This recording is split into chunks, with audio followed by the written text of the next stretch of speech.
Good morning प्यारे साथियों, कैसे आप लोग। उम्मीद है आप लोग बहुत अच्छे होंगे, एकदम जबरदस्त होंगे और आप लोग बहुत अच्छे से तैयारी कर रहे होंगे। ठीक है, तो हम इस समय पढ़ रहे हैं नंबर सिस्टम मैथ में। ठीक है, तो आज का जो हमारा टॉपिक है नंबर सिस्टम में वो है रेशनल नंबर। ठीक है, क्या है? Rational number. रेशनल नंबर क्या है? Rational number, RATION, rational number. ठीक है, रेशनल नंबर, इसे हम हिंदी में बोलते हैं परिमेय संख्या। ठीक है, इसे हिंदी में हम क्या बोलते हैं? परिमेय संख्या बोलते हैं। ठीक है, तो हमारा टॉपिक आज का ये है नंबर सिस्टम में परिमेय संख्या अर्थात रेशनल नंबर। ठीक, तो प्यारे साथियों, तो बात करते हैं हम रेशनल नंबर की कि रेशनल नंबर हमारा क्या होता है। ठीक है, तो अगर हमें किसी भी संख्या का रेशनल नंबर अगर ज्ञात करना है तो उसको हमें यह ज्ञात करना है। ठीक है, उसमें 3 कंडीशन होते हैं उसको ज्ञात करने के लिए। पहला, दूसरा, तीसरा, 3 स्टेप आप लिखेंगे। ठीक है, पहला है वो आपका P बटा Q। ठीक है, P बटा Q के रूप में होना चाहिए, के रूप में होना चाहिए, के रूप में होना चाहिए। ठीक, होना चाहिए।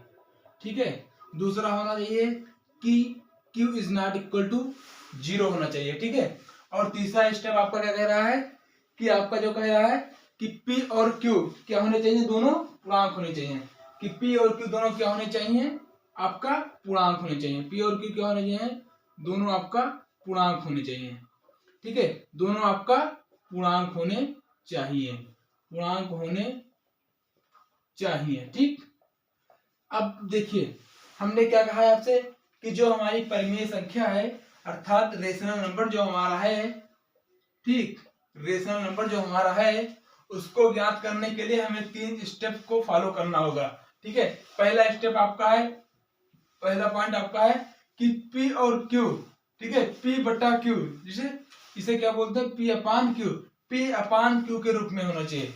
जिस संख्या का हमें यह ज्ञात करना है कि ये परिमेय संख्या है कि कौन सी संख्या है, तो उसमें 3 कंडीशन होनी चाहिए। पहला P बटा Q के रूप में होना चाहिए वह संख्या, और दूसरा Q is not equal to 0 होना चाहिए, और क्या है कि P और Q दोनों क्या होने चाहिए? पूर्णांक होने चाहिए। ठीक है, तो हमने कल आपको पढ़ाया था कि पूर्णांक जिसे हम बोलते हैं इंटीजर। ठीक है, तो इंटीजर हमारा क्या होता है? तो हमने आपको कल क्या बताया था? इंटीजर। ठीक, तो इंटीजर के बारे में हमने कल आपको बताया था कि पूर्णांक क्या होता है। ठीक है, हमने आपको बताया था नेचुरल नंबर क्या होता है, और हमने बताया था आपको होल नंबर क्या होता है। ठीक, तो पूर्णांक हमने बताया था कि जो माइनस इनफाइनाइट से लेकर प्लस इनफाइनाइट तक की जितनी भी संख्याएं होती हैं वो सब हमारी क्या होती हैं? पूर्णांक होती हैं। ठीक है, तो हमने क्या बताया कि पूर्णांक 2 प्रकार के होते हैं, एक धनात्मक पूर्णांक और एक ऋणात्मक पूर्णांक। ठीक है, जिसमें आप जो हमारा 0 है वो ना तो धनात्मक पूर्णांक है ना तो ऋणात्मक पूर्णांक है, वो केवल एक पूर्णांक होता है। ठीक है, अब देखिए यहाँ पे इसका हम एग्जाम्पल लेते हैं। जैसे देखिए एग्जाम्पल लेते हैं, एग्जाम्पल देखिए, मान लीजिए आपकी संख्या दी गई है 3 बटा, मान लीजिए 3/11 दिया हुआ है। ठीक है, अगर आपको बताना है कि यह संख्या बताइए परिमेय संख्या है कि नहीं, तो आप क्या कहेंगे कि अगर हमारी संख्या, अगर दिया हुआ संख्या हमारा अगर P बटा Q के रूप में है और Q is equal to not 0 है, तो हमारा क्या हो जाएगा? वो परिमेय संख्या हो जाएगा। ठीक है, अब देखिए यहाँ पे समझेंगे इसको। देखिए ये जो हमारा P3 दिया हुआ है ये P है, और जो हमारा 11 दिया हुआ है ये हमारा क्या हो गया? Q हो गया। अर्थात अगर हम इस वैल्यू को अगर कहें तो यह वैल्यू हमारा क्या है? ये संख्या हमारा क्या है? तो परिमेय संख्या है। इसको हम लिखेंगे परिमेय संख्या है। ठीक है, परिमेय संख्या है अर्थात रेशनल नंबर है। क्या है? परिमेय संख्या है। ठीक है, परिमेय संख्या है। ठीक है, अब अगला एग्जाम्पल देखिए आप, जैसे मान लीजिए आपका दिया हुआ है, मान लीजिए आपका दिया हुआ है 5/7 दिया हुआ है। ठीक है, अगर इसको बोला जाए कि आप बताइए कि ये कौन सी संख्या है? परिमेय संख्या है या नहीं है? ठीक है, तो आप क्या चेक करोगे इसमें? सबसे पहले आप इसमें चेक करोगे कि जो हमारी दिया हुआ संख्या है वो P और Q के बटे में होना चाहिए, P अपान Q के रूप में होना चाहिए, तभी वो हमारा रेशनल नंबर कहलाएगा। ठीक होगा। ठीक है, और दूसरी कंडीशन इसमें कह रहा है कि Q is not equal to 0। Is not equal का मतलब है कि जो Q है उसकी वैल्यू 0 नहीं होनी चाहिए, ठीक है। अगर Q की वैल्यू अगर यहाँ पर 0 हो जाएगी तो हमारा परिमेय संख्या नहीं कहलाएगी, ठीक। और तीसरा कंडीशन कह रहा है कि जो हमारा P और Q है तो किस रूप में होना चाहिए, पूर्णांक के रूप में होना चाहिए, ठीक। ये 3 कंडीशन फॉलो होंगे तभी हम परिमेय संख्या ज्ञात कर पाएंगे, ठीक है। तो आपके पास जो एग्जांपल दिया हुआ है 5/7, ठीक। तो इसको क्या करेंगे हम, देखिए यहाँ पे देखेंगे तो हमारा जो 5 है ये किसके रूप में लिखा है, P के रूप में, और जो हमारा 7 है ये भी किसके रूप में लिखा है, Q के रूप में लिखा है। अर्थात ये हमारा जो लिखा हुआ है ये P/Q के रूप में लिखा है, इसलिए इसे हम कहेंगे ये हमारी क्या है, परिमेय संख्या है, ठीक है। परिमेय संख्या है, ठीक। ये हमारी क्या है, परिमेय संख्या है, ठीक है। ये हमारी परिमेय संख्या है, ठीक। अगर मान लीजिए अगर आपको कहीं पर दे देता है कि बताइए, यहाँ पे लिख दे 0 और यहाँ पे लिख दीजिए, मान लीजिए आप 3 लिख दिए, और अगर इसमें पूछे कि बताइए कौन सी संख्या है, परिमेय संख्या है कि नहीं, बताइए परिमेय संख्या है या नहीं, संख्या है या फिर नहीं। ये मान लीजिए आपको दिया है कि बताइए 0/3 हमारा परिमेय संख्या है कि नहीं है, ठीक है। तो आप क्या करेंगे, सबसे पहले आपको चेक करना होगा कि जो दिया हुआ संख्या हमारा है ये किस रूप में होना चाहिए, P और Q के रूप में होना चाहिए। और क्या है, जो हमारी दूसरी कंडीशन है कि Q is not equal to 0, Q हमारा 0 के बराबर नहीं होना चाहिए। और क्या है, इसमें चेक करना है कि P और Q दोनों हमारे पूर्णांक नहीं होने चाहिए।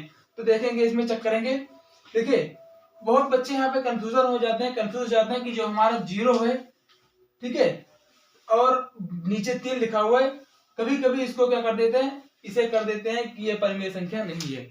तो ये बच्चे गलत कर देते हैं। हमने आपसे बताया है कि पूर्णांक होने चाहिए, P और Q क्या होने चाहिए, पूर्णांक होने चाहिए। तो देखिए 0 आपका धनात्मक पूर्णांक नहीं है, ना कि और ना ही ऋणात्मक पूर्णांक है, लेकिन जो 0 है वो केवल एक पूर्णांक है। हमने कहा वो पूर्णांक है, ना तो धनात्मक है ना तो वो ऋणात्मक है, केवल वो एक पूर्णांक है। तो देखिए यहाँ पे P हमारा क्या हो गया, 0 हो गया, ठीक है, और नीचे में Q हमारा क्या हो गया, 3 हो गया। तो ये हमारा किसके रूप में लिखा है, P/Q के रूप में लिखा है। यहाँ Q is not equal to 0 भी है, ठीक है, ये हमारा Q 0 भी नहीं है, यहाँ पे Q यहाँ पे 3 दिया हुआ है, और P और Q हमारा क्या है, एक पूर्णांक भी है, ठीक है। इसलिए जो हमारा दिया हुआ है संख्या है, दिया हुआ क्वेश्चन है, ये हमारा क्या है, परिमेय संख्या में है, ठीक। अब देखिए ये तो हो गई अगर साधारण रूप में दिया है तो, ठीक है। बहुत बच्चे कहने हैं कि अगर वैल्यू अंडर रूट में दिया हो तो बताइए सर जी कि ये परिमेय संख्या होगी कि नहीं होगी, ठीक है। तो इधर देख लेते हैं, ये देखिए अगर वैल्यू आपका अंडर रूट में इस तरह दिया हुआ है, जैसे दिया हुआ है आपका 64, यहाँ पे वैल्यू दिया हुआ है आपका 64 मान लीजिए दिया हुआ है, और नीचे में आपका दिया हुआ है 49, ठीक है। अगर ये वैल्यू आपको दिया हुआ है और पूछ रहा है कि आप इसका क्या करिए, बताइए कि हमारी परिमेय संख्या है या नहीं है, तो आप क्या करेंगे ऐसे में। तो सबसे पहले तो आपको क्या करना है, आपको ये चेक करना है कि जो हमारा वर्गमूल में दिया हुआ है, अंडर रूट में दिया हुआ है, इसका वर्गमूल होता है कि नहीं होता है, ठीक है। तो देखिए हमें पता है कि 64 का वर्गमूल हमारा होता है 8, ठीक। 8 का वर्गमूल क्या होता है, 64 होता है, और 49 का वर्गमूल क्या होता है, तो 49 का वर्गमूल होता है हमारा 7 होता है, ठीक। तो देखिए यहाँ पे क्या हो जाएगा, P की वैल्यू क्या होता है, 8 है, और यहाँ पे Q क्या लिखा हुआ है, 7 है, ठीक है। अर्थात P का जो यहाँ पर दिया हुआ है P/Q के रूप में होना चाहिए, तो हमारा यहाँ पे क्या दिया है, P/Q के रूप में हमारा ये वैल्यू दिया हुआ है। देखिए P का जगह पे 8 लिखा हुआ है और Q की वैल्यू 7 दिया हुआ है, अर्थात P और Q के रूप में अगर लिखा हुआ है तो ये हमारा क्या हो जाएगा, परिमेय संख्या हो जाएगा, ठीक है, परिमेय संख्या हो जाएगा। मैंने आपसे बताया अगर P/Q के रूप में होगा तो परिमेय संख्या होगा, ठीक। ये तो बात हो गई, ठीक है। अब बात आती है यहाँ पे कि बताइए अगर मान लीजिए यहाँ पे क्या लिखा हुआ है, अंडर रूट लिखा हुआ है, ठीक है, अंडर रूट लिखा हुआ है, और यहाँ पे मान लीजिए आपका 9 दे दिया, ठीक है, यहाँ पे 9 दे दिया हो, और यहाँ पर कह दिया हो कि 3 दे दिया हो, क्या दे दिया हो, अंडर रूट 3 दे दिया हो, ठीक। तो आपको क्या कहना है, यहाँ पे क्या करना है, इसमें हमें क्या करना है, इसका परिमेय संख्या याद करना है, कि बताना है कि ये परिमेय संख्या है या नहीं है, ठीक, परिमेय संख्या है या नहीं है, ठीक है। तो क्या करेंगे इसमें हम, ऐसे में हम क्या करते हैं, ठीक है। तो ऐसे में हम क्या करते हैं, सबसे पहले वर्गमूल निकालते हैं, ठीक। तो 9 का वर्गमूल हमें पता है कि 3 होता है, और देखिए यहाँ पे दिया हुआ है 3 और 3 का वर्गमूल हमें मालूम नहीं है, तो यहाँ पर क्या होता है √3 इस तरह लिख देते हैं। ठीक, 9 का वर्गमूल तो 3 होता है, लेकिन √3 का वर्गमूल √3 लिखेंगे। ठीक है, अब यहाँ पे देखिए, यहाँ पे जो आपके यहाँ पे कंडीशन दिए हैं वो तो फॉलो आपके करेंगे कि हमारा p क्या है, एक हमारा p हमारा जो है वो एक पूर्णांक है। ठीक है, और p की वैल्यू हमारा दिया हुआ है 3 दिया हुआ है। ठीक, लेकिन यहाँ पे दिया हुआ है आपका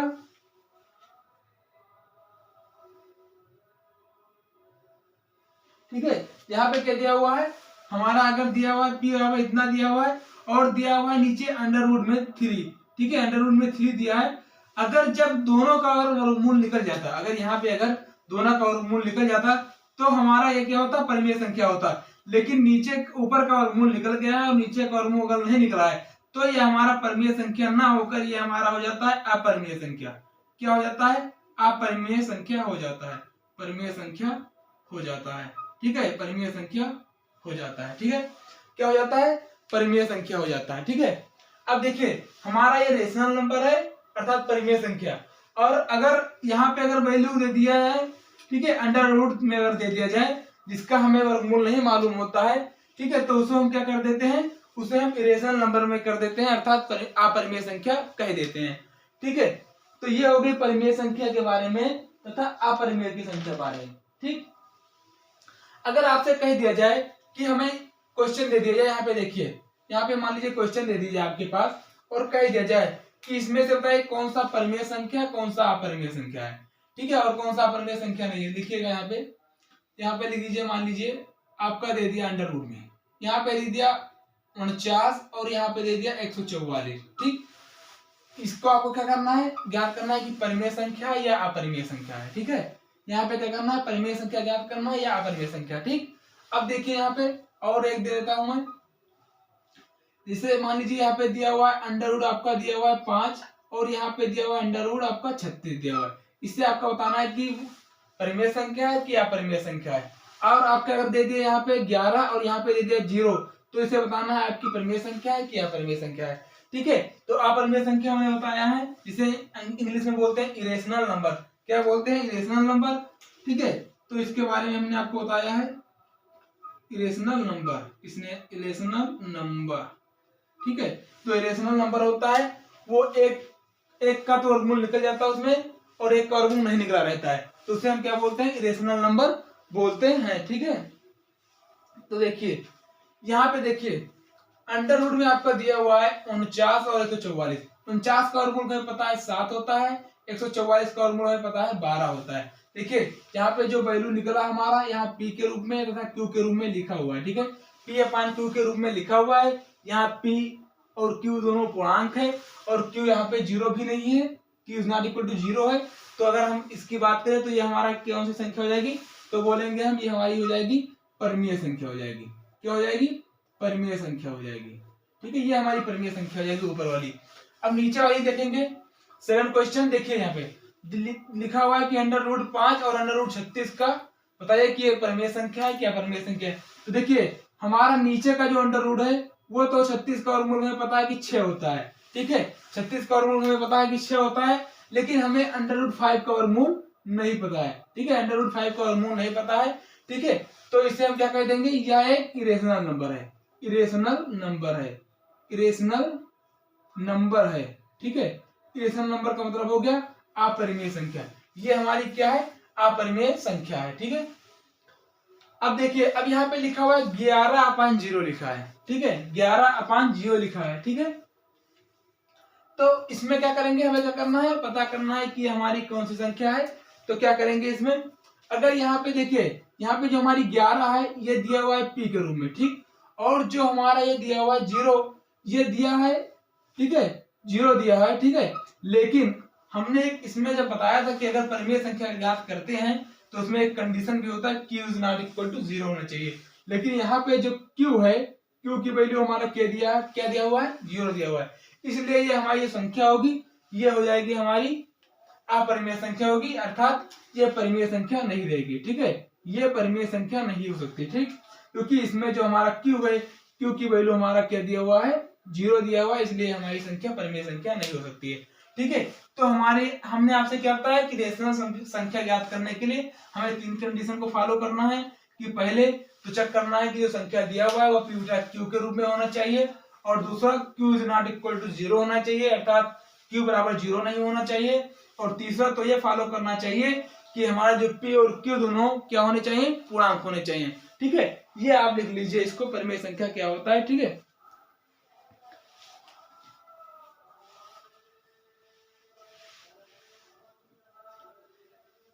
चलिए इसको रफ करते हैं। नोट हो गया? चलो, ये आपको पता होगा कि परिमेय संख्या क्या है, अपरिमेय संख्या क्या है। ठीक, अगर आपसे कोई पूछे कि परिमेय संख्या क्या है तो आप बता सकते हैं ना कि परिमेय संख्या ज्ञात करने के लिए हमें 3 कंडीशन को फॉलो करने होते हैं, तीन पॉइंट को हमें फॉलो करने होते हैं। पहला पॉइंट होता है कि जो संख्या दिया हुआ है वो p बटा q के रूप में होना चाहिए, अर्थात ठीक है, किसके रूप में होना चाहिए, p बटे q के रूप में होना चाहिए, जिसे आप भिन्न के रूप में भी बोल सकते हैं। ठीक है, और दूसरी कंडीशन आपका क्या होता है कि q is not equal to 0 होना चाहिए, अर्थात q 0 के बराबर नहीं होना चाहिए। और तीसरा कंडीशन आपका है कि हमारा p और q दोनों क्या होने चाहिए, हमारे दोनों होने चाहिए किस रूप में होने चाहिए, दोनों पूर्णांक में होने चाहिए। ठीक है, अब इसके बाद आपका अगला टॉपिक आपका है, इसमें आपका आता है रियल नंबर, वास्तविक संख्या। ठीक है, अगला टॉपिक आपका आता है इसमें वास्तविक संख्या, रियल नंबर। ठीक है, real number, real numbers, real number. ठीक है, वास्तविक संख्या, इसे बोलते हैं हिंदी में वास्तविक संख्या। ठीक, वास्तविक संख्या, ये हमारी होगी वास्तविक संख्या। अब देखिए वास्तविक संख्या क्या होती है। वास्तविक संख्या की बात करें तो इसे हिंदी में बोलते हैं वास्तविक संख्या और अंग्रेजी में बोलते हैं रियल नंबर। तो वास्तविक संख्या हमारा होता है परिमेय तथा अपरिमेय संख्या। ठीक है, ऐसी संख्या जिसमें परिमेय तथा अपरिमेय संख्या दोनों होती हैं उसे क्या बोलते हैं हम, परिमेय संख्या, ओ सॉरी रियल नंबर बोलते हैं। ठीक है, क्या बोलते हैं, रियल नंबर बोलते हैं। जैसे यहाँ पे लिख लीजिए आप, रियल नंबर को हम बोलते हैं रेशनल नंबर, रेशनल नंबर। ठीक, रेशनल नंबर प्लस में अगर आपको बोल दिया जाए irrational number, irrational, irrational number. ठीक, इरेशनल नंबर। ठीक है, इरेशनल नंबर को हिंदी में बोलते हैं परिमेय संख्या, परिमेय संख्या, जबकि इरेशनल नंबर को हम बोलते हैं अपरिमेय संख्या। क्या बोलते हैं, अपरिमेय संख्या बोलते हैं। ठीक है, अपरिमेय संख्या बोलते हैं। ठीक है, हमने आपसे क्या कहा कि जो हमारी रियल नंबर होती है वो दो संख्याओं से मिलकर बनी होती है, परिमेय संख्या, परिमेय संख्या तथा अपरिमेय संख्या, रेशनल नंबर तथा इरेशनल नंबर संख्या से वो मिलकर बनी होती है। ठीक है, इसमें इसका जो होता है ना, इसे हम आयोटा के द्वारा, इसमें आयोटा नहीं होता है, रियल नंबर में हमें आयोटा नहीं दिखा जाएगा। ठीक है, इसमें एक कंडीशन ये भी है, देखिए एक पॉइंट ये है कि इसमें आपका क्या होगा, आयोटा, इसे बोलते हैं आयोटा। ठीक है, ये आपका इसमें नहीं दिखेगा, इसमें आयोटा, देखिए आयोटा इसमें नहीं होता, इस तरह लीजिए, आयोटा इसमें नहीं होता है। ठीक है, इसमें आयोटा नहीं होता है। और दूसरी बात आपका इसमें क्या होता है, दूसरी आपकी बात इसमें यह होता है कि इसको हम नंबर लाइन पे ड्रा करते हैं, कर सकते हैं, इसको हम नंबर लाइन पे क्या कर सकते हैं, ड्रा कर सकते हैं, इसको नंबर लाइन पे हम क्या कर सकते हैं, ड्रा कर सकते हैं, नंबर लाइन पर ड्रा कर सकते हैं, क्या कर सकते हैं हम, ड्रा कर सकते हैं। ठीक है, ड्रा कर सकते हैं, कर सकते हैं। ठीक है, इसे क्या कर सकते हैं, ड्रा कर सकते हैं नंबर लाइन पे। ठीक है, तो रियल नंबर क्या होता है, तो रियल नंबर वो होता है जो परिमेय संख्या तथा अपरिमेय संख्याओं से मिलकर बना होता है, उसे हम रियल नंबर कहते हैं। ठीक है, इसके दो पॉइंट है, इसमें आयोटा नहीं होता है। ठीक है, जिसे आयोटा का मतलब होता है सम्मिश्र संख्या, आयोटा किसमें होता है, ये होता है सम्मिश्र संख्या में होता है, किसमें होता है, सम्मिश्र संख्या। ठीक है, सम्मिश्र संख्या में होता है आयोटा। ठीक है, तो इसमें आयोटा नहीं होता है, और दूसरा इसको हम नंबर लाइन पे ड्रा कर सकते हैं। ठीक है, ये हो गई आपकी रियल नंबर। ठीक है, अब इसको आप क्या कर लेंगे, नोट कर लेंगे। ठीक है, इसके बाद हम पढ़ेंगे अगला टॉपिक इसमें परफेक्ट नंबर। ठीक है, क्या करेंगे इसमें, परफेक्ट नंबर। चलिए इसको नोट कर लीजिए, चलिए इसको रफ करते हैं। ठीक है, क्या करेंगे, परफेक्ट नंबर, इसको लिखिए। चलिए अब हम पढ़ते हैं, इसमें अगला टॉपिक हमारा है परफेक्ट नंबर। परफेक्ट नंबर क्या होता है आपका, तो परफेक्ट का मतलब होता है पूर्ण संख्या। तो क्या करेंगे, अगली हेडिंग आपकी है perfect number. Perfect number, perfect number, ठीक है, इसको हम बोलते हैं पूर्ण संख्या, पूर्ण संख्या। ठीक है, परफेक्ट नंबर का मतलब होता है पूर्ण संख्या। आप या कह दीजिए, या तो आप पूरा संख्या बोल दीजिए। ठीक है, जो कंप्लीट नंबर होता है आपका परफेक्ट नंबर। ठीक है, इसको इंग्लिश में लिख लीजिए परफेक्ट नंबर। ठीक, तो परफेक्ट नंबर में आप क्या करेंगे इसे, तो आपको अगर बात आती है परफेक्ट नंबर की, तो क्या कहेंगे आप, परफेक्ट नंबर। तो जो हमारी परफेक्ट नंबर होती है, ठीक है, जो हमारा परफेक्ट नंबर होता है, इसमें अगर किसी संख्या को जोड़ने पर, परफेक्ट नंबर उसे कहते हैं जिसमें किसी संख्या को जोड़ने पर हमारा, जिसे किसी संख्या को जोड़ने पर, ठीक है, उसके गुणनखंड, सॉरी, ये देखिए जो हमारी परफेक्ट नंबर होती है उसमें किसी संख्या का, मान लीजिए कोई संख्या है, मान लीजिए संख्या दिया हुआ है 12 दिया हुआ है। ठीक है, 12 नहीं, मान लीजिए यहाँ पे 6 दिया हुआ है। ठीक है, 6 दिया हुआ है। ठीक है, और हमें इसका क्या करना है, गुणनखंड ज्ञात करना है। इसे एक, इसका गुणनखंड कितना होगा, तो 1 हो गया, फिर 2 हो गया, फिर 3 हो गया। ठीक है, फिर देखिए एक ये खुद होगा, क्या होगा, खुद होगा, लेकिन खुद इसमें लिखा नहीं जाता है। ठीक है, तो इसकी परिभाषा बनती है, तो क्या बनती है कि ऐसी संख्या, ठीक है, ऐसी संख्या जिसके गुणनफल, ऐसी संख्या जिसके गुणनफल का योग शेष खुद की संख्या के बराबर होती है, तो उसे हम क्या बोलते हैं, परफेक्ट नंबर बोलते हैं। आप इसकी डिफिनेशन लिख लीजिए, नहीं तो भूल जाएंगे। तो क्या कहेंगे, ऐसी संख्या, ऐसी संख्या, देखिए 1 को जोड़ लीजिए पहले, 1 + 2 + 3 = देखिए 3 2 5 और 1 6, अर्थात ऐसी संख्या, क्या लिखेंगे हेडिंग में, ऐसी संख्या। ठीक है, ऐसी संख्या जिसका गुणनखंड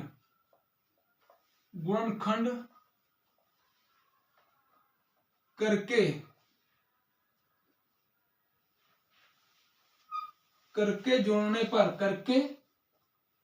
जोड़ने पर, ऐसी संख्या जिसका गुणनखंड करके उसे जोड़ने पर, करके यहाँ पे लिख लीजिए उसे जोड़ने पर, उसे का मतलब है जिस संख्या को हम ले रहे हैं, जिस संख्या का हम गुणनखंड कर रहे हैं, उसे जोड़ने पर अगर वही संख्या आता है, अगर वही संख्या आता है, तो आप कह सकते हैं कि वो हमारी कौन सी संख्या है, परफेक्ट संख्या है। क्या कहलाएगी, परफेक्ट नंबर कहलाएगी, परफेक्ट नंबर कहलाएगी, परफेक्ट नंबर कहलाएगी। ठीक है, क्या कहलाएगी, परफेक्ट नंबर कहलाएगी। ठीक, ये हो गया आपका, हमने क्या कहा, परफेक्ट नंबर की परिभाषा, परफेक्ट नंबर ऐसी संख्या का जो गुणनखंड होगा उसे अगर हम जोड़ देंगे और हमारी वही संख्या, ब्रैकेट में यहाँ पे लिख लीजिए नीचे करके, ब्रैकेट में लिख लीजिए खुद की संख्या, खुद की संख्या। ठीक, तो इसकी जो परिभाषा हो गई, क्या हो गई, कि ऐसी संख्या जिसका गुणनखंड करने पर या करके उसे जोड़ने पर, जिसका गुणनखंड हम करते हैं, ठीक है, उसको जोड़ने पर अगर वही संख्या, जिस संख्या का हम गुणनखंड करते हैं, वो संख्या प्राप्त हो जाती है, तो उसे हम क्या बोलते हैं, परफेक्ट नंबर बोलते हैं। क्या बोलते हैं, परफेक्ट नंबर बोलते हैं। ठीक, तो परफेक्ट नंबर क्या हो गया, जैसे मान लीजिए आपका 6 है, देखिए 6 का अगर गुणनखंड करेंगे तो 6 का गुणनखंड का मतलब होगा 6 का गुणा 1 से करेंगे तो फिर 6 आएगा, फिर 2 का गुणा अगर हम 3 से करते हैं तो भी देखिए 6 का गुणनखंड का मतलब है कि जिससे ये कट रहा हो।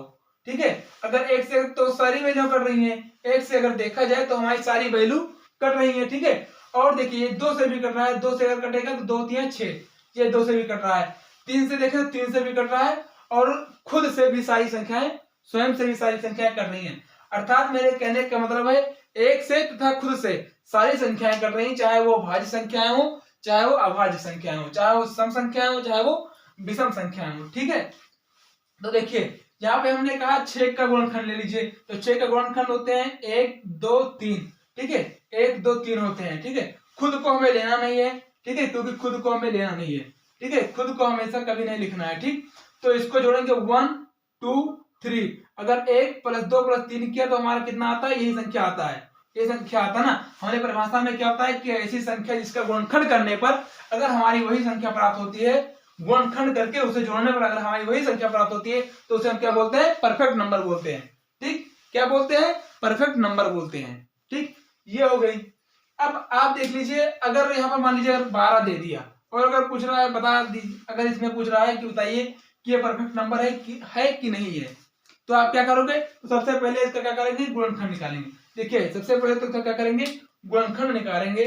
तो गुणनखंड निकालने पर तो हम क्या करेंगे, इसको पहले तो 1 लिखेंगे, ठीक। उसके बाद ये 2 से कटती है, 2 लिखेंगे। उसके बाद ये 3 से कटती है, उसके बाद ये किससे कटती है, 3 से कटती है, ठीक। और उसके बाद ये 3 से कटने के बाद ये 4 से भी कटती है, ठीक है, 4 से भी कटती है। 4 से कटने के बाद मतलब 5 से कटती है, 5 से नहीं कटती। उसके बाद ये 6 से कटती है, 6 के बाद 7 से भी नहीं कटेगी, 8 से भी नहीं कटेगी, 9 से भी नहीं कटेगी, 10 से भी नहीं कटेगी, फिर ये स्वयं खुद से कटेगी, अर्थात 12 से कटेगी, ठीक। अगर ये 12 से कटेगी तो हमने कहा कि खुद वाली संख्या में कभी नहीं लेना है, क्योंकि खुद से तो सारी संख्याएं करती हैं, ठीक, और 1 से भी सारी संख्याएं करती हैं, ठीक है। लेकिन तो इसे क्या करना है, हमें खुद की संख्या नहीं लेनी है और जितने गुणनखंड होंगे उसे आपस में हमें जोड़ देना है। अगर जोड़ने पर अगर वही संख्या प्राप्त होती है तो हमारी क्या हो जाएगी, परफेक्ट नंबर हो जाएगी। तो देखिए इसको जोड़ेंगे तो 1 + 2 + 3 + 4 + 6, ठीक है। अब इसको जोड़ेंगे तो 6 4 10 3 13 2 15 1 16, ये कितना आ गई, 16 आ गई। ये खुद की अगर संख्या आती, 12 यहाँ पे आया और इसका जो गुणनखंड है, इस गुणनखंड को जोड़ने पर अगर यहाँ पर भी 12 आता तो हम कहते कि हमारी जो संख्या है ये परफेक्ट नंबर है। लेकिन हमारी यहाँ पे जो जोड़ने पर जो इसका गुणनखंड है, इसको जोड़ने पर अगर हमारी ये संख्या 16 आती है तो ये हमारा क्या हो जाएगा, गलत हो जाएगा, अर्थात ये परफेक्ट संख्या नहीं है, परफेक्ट नंबर नहीं है, ठीक है, परफेक्ट नंबर नहीं है। क्या है, परफेक्ट नंबर नहीं है, ठीक है, परफेक्ट नंबर नहीं है, ठीक, परफेक्ट नंबर नहीं है, ठीक है। अब देखिए, अब आप देख लीजिए 6 के बाद कौन सी संख्या आपकी क्या है, परफेक्ट नंबर है। 6 के बाद आप लिख लीजिए, मान लीजिए यहाँ पे 6 के बाद आप देख लीजिए, मान लीजिए आपका 28 देख लीजिए, जैसे 28 ले लीजिए आप, ठीक है, आप ले लीजिए 28 ले लीजिए, ठीक, हाँ 28 है, इसके बाद 28 ले लीजिए आप, 28 देख लेते हैं इसको, देखिए 28 ले लेते हैं, ठीक, इसको चेक करते हैं पहले इसका गुणनखंड, ठीक है।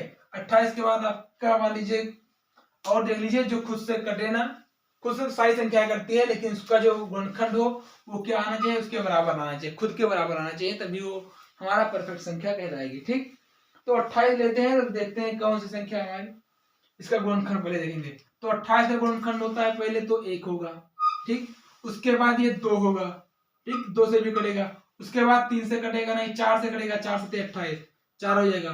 उसके बाद आप क्या करेंगे, 28 के बाद आप देख लीजिए 4 के बाद आपका किससे कटेगा, 5 से कटेगा नहीं, 6 से कटेगा नहीं, फिर 7 से कटेगा, 7 से काटेंगे 7 चौक 28, फिर आप देख लीजिए इसमें किससे कटा है, 7 के बाद 8 से कटेगा नहीं, 9 से कटेगा नहीं, 10 से भी कटेगा नहीं, 11 से नहीं कटेगा, 12 से नहीं कटेगा, 13 से नहीं कटेगा, फिर ये किससे कटेगा, 14 से कटेगा, और 14 से ऊपर अब संख्याओं से नहीं कटेगा, क्योंकि 15 से नहीं कटेगा, 15 से 30 होता तो करता है। अब ये किससे कटेगी, आपकी 28 से कटेगी, सीधा 28 से कटेगी, किससे, 28 से कटेगी। तो 28 तो हमें लिखना नहीं है, ठीक, 28 हमें लिखना नहीं है, 28 हमें लिखना नहीं है, ठीक, 28 लिख लेते हैं, लेकिन हमें क्या करना है, इसको फिर क्या कर देना है, काट देना है, क्योंकि हमें 28 लिखना नहीं है तो ये हमें नहीं लिखना है, इसे ऐड नहीं करना है। तो क्या करेंगे, इसको आपस में जोड़ देंगे। तो इसको अगर जोड़ने पर अगर हमारी संख्या जो आती है 28 आती है, तो इसे हम समझ जाएंगे कि हमारी जो संख्या है ये परफेक्ट संख्या है, नहीं तो ये हमारी कौन सी संख्या हो जाएगी, ये हमारी परफेक्ट संख्या नहीं होगी, ठीक। अब क्या करेंगे, इसको जोड़ेंगे तो 1 2 3 4 7 7 7 14 और 14 कितना हो गए, 28 हो गए, अर्थात इस गुणनखंड को जोड़ने पर हमारा क्या आता है, 28 आता है। और हम किसकी गुणनखंड कर रहे थे, 28 की गुणनखंड कर रहे थे। तो हमने कहा कि ऐसी संख्या जिसका गुणनखंड करके जोड़ने पर, गुणनखंड करके हमने उसका जोड़ दिया तो हमारा क्या हुआ 28 अगर आ जाता है, खुद की भी संख्या को छोड़ देना है, खुद की संख्या से सारी संख्याएं करती है उसे नहीं लेना है। तो क्या किया कि हमने इसके गुणनखंड को अगर गुणनखंड किया फिर उसको जोड़ दिया तो हमारा 28 प्राप्त हुआ, और 28 हमारा क्या है एक परफेक्ट नंबर है। ठीक है, उसके बाद अगर मान लीजिए आप अगर देखें आप, अगर आपसे कहा जाए कि बताइए आपका 30 कौन सी संख्या है, 30 कैसी संख्या है, परफेक्ट नंबर है कि परफेक्ट नंबर नहीं है। ठीक है, तो क्या करेंगे सबसे पहले इसका गुणनखंड हम करेंगे। इसका गुणनखंड कैसे करते हैं, तो ये 1 से कटेगा, उसके बाद किससे कटेगा 2 से, फिर 3 से, 4 से नहीं कटेगा, 5 से, फिर 6 से, 6 5 7 से नहीं कटेगा, 8 से नहीं कटेगा, 9 से, फिर 10 से। ठीक है, 10 से कटेगा, उसके बाद 11 12 13 14 15 से भी नहीं कटेगा, 15 से कटेगा, किससे कटेगा 15 से। 15 के बाद आपका किसी से नहीं कटेगा, डायरेक्ट कटेगा तो खुद से कटेगा, और खुद से हमें लिखना नहीं है। ठीक है, खुद का संख्या हमें लिखना नहीं है, इसलिए इसे हम क्या कर देंगे काट देंगे। ठीक, अब इसको जोड़ दीजिए, जो इसका गुणनखंड आया है इसको आप जोड़ दीजिए। तो जोड़ेंगे तो 1 2 3 3 3 6 6 5 11 6 17 17 10 27 27 और 15 हमारा कितना हो गया 42। ठीक है, 42 हो गया। ठीक है, ये 42 है और ये 30 है। हम 30 का क्या कर रहे थे गुणनखंड निकाल रहे थे, इसे चेक कर रहे थे कि हमारा परफेक्ट संख्या है कि नहीं है। तो हमने इस पे कंडीशन क्या बताया था, इसकी परिभाषा कि परफेक्ट संख्या तभी होगा जब उसके गुणनखंड करके उसका जो संख्या दिया है उसका अगर गुणनखंड करते हैं और उसको जोड़ देते हैं। ठीक है, खुद की संख्या को छोड़कर उसे हम जोड़ देते हैं जिसका गुणनखंड करते हैं। ठीक है, अगर वही वैल्यू आ जाती है तो समझ लिया आपका परफेक्ट नंबर है, अन्यथा वो परफेक्ट नंबर नहीं है। तो यहाँ पे क्या आता है 30 की हम परफेक्ट संख्या निकाल रहे हैं और यहाँ आता है 42, तो ये हमारा परफेक्ट नंबर नहीं है। ठीक है, ये हो गया आपका परफेक्ट नंबर। ठीक, तो इसे आप क्या कर लीजिए, इसे नोट कर लीजिए।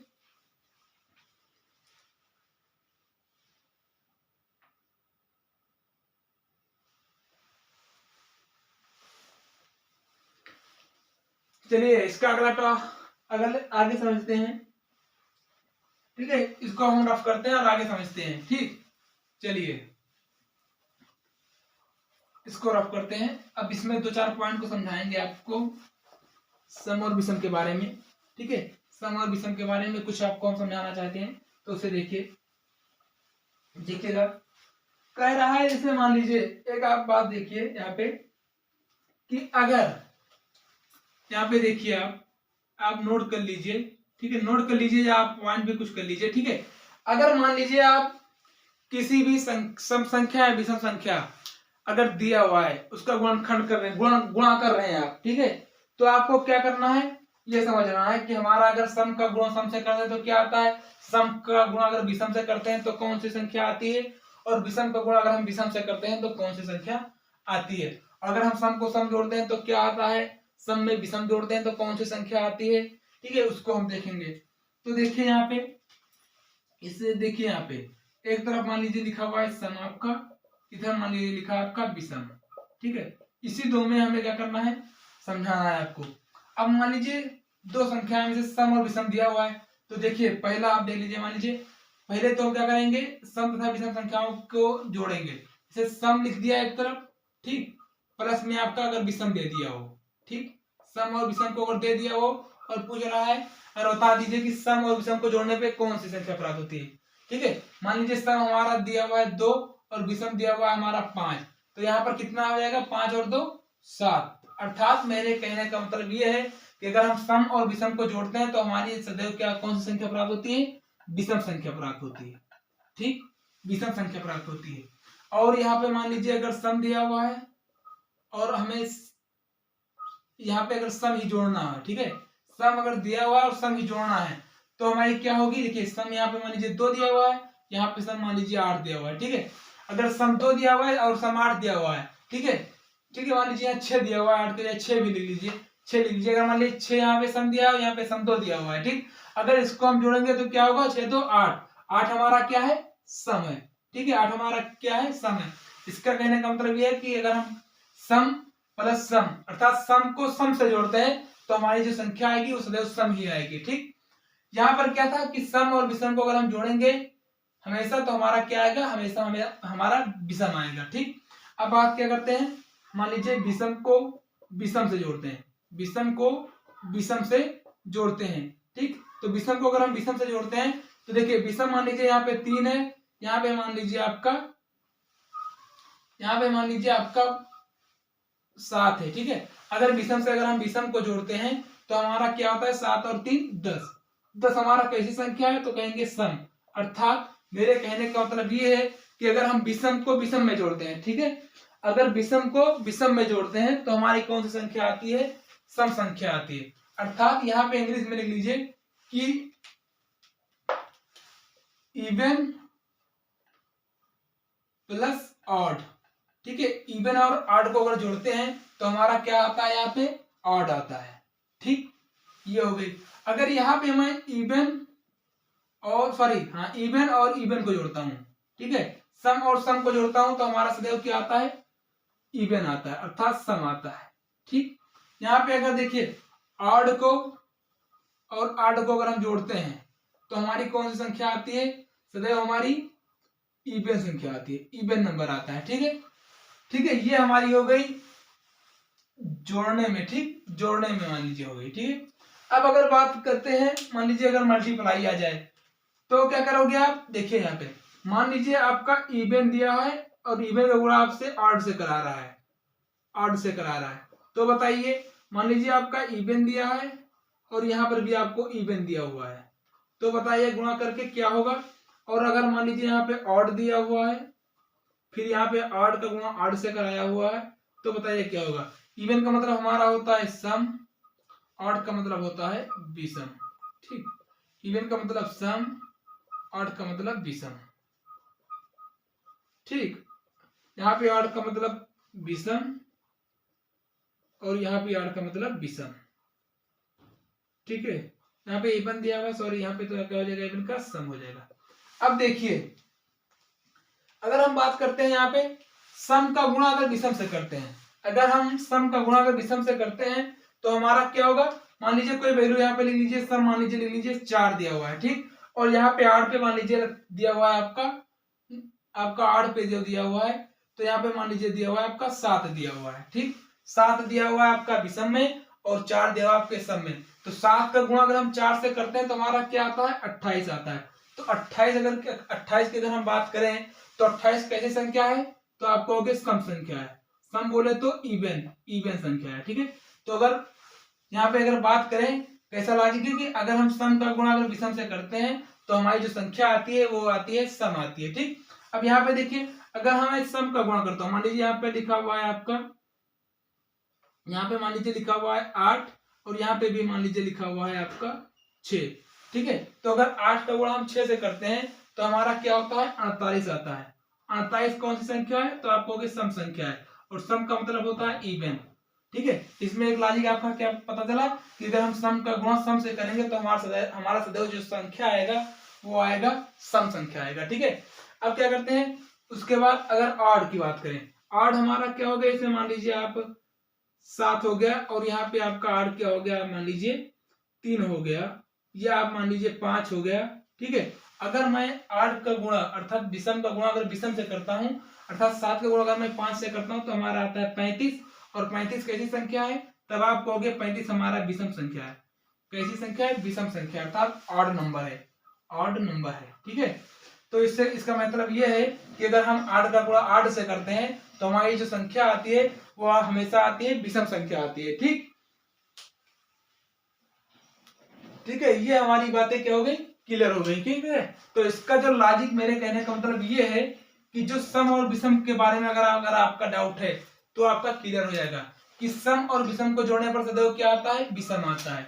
सम और सम को जोड़ने पर हमेशा सम आता है, विषम और विषम को जोड़ने पर हमेशा क्या आता है, सम आता है। ठीक, अब देखिए यहाँ पे अगर हम बात करें कि विषम और सम का गुणा करने पर कौन सी संख्या आती है, तो आपको भी सम संख्या आती है। अगर हम बात करें कि सम और सम का गुणा करने पर कौन सा संख्या आती है, तो आप कहोगे सम संख्या आती है, इवन नंबर आता है। अगर हम बात करें कि विषम और विषम का गुणा करने पे हमारा कौन सा संख्या आता है, तब आप कहोगे विषम संख्या आता है। ठीक है, तो आज के लिए बस इतना ही। अगर आप लोगों को वीडियो अच्छी लगी हो तो वीडियो को लाइक, शेयर और चैनल को सब्सक्राइब करना मत भूलिएगा। धन्यवाद।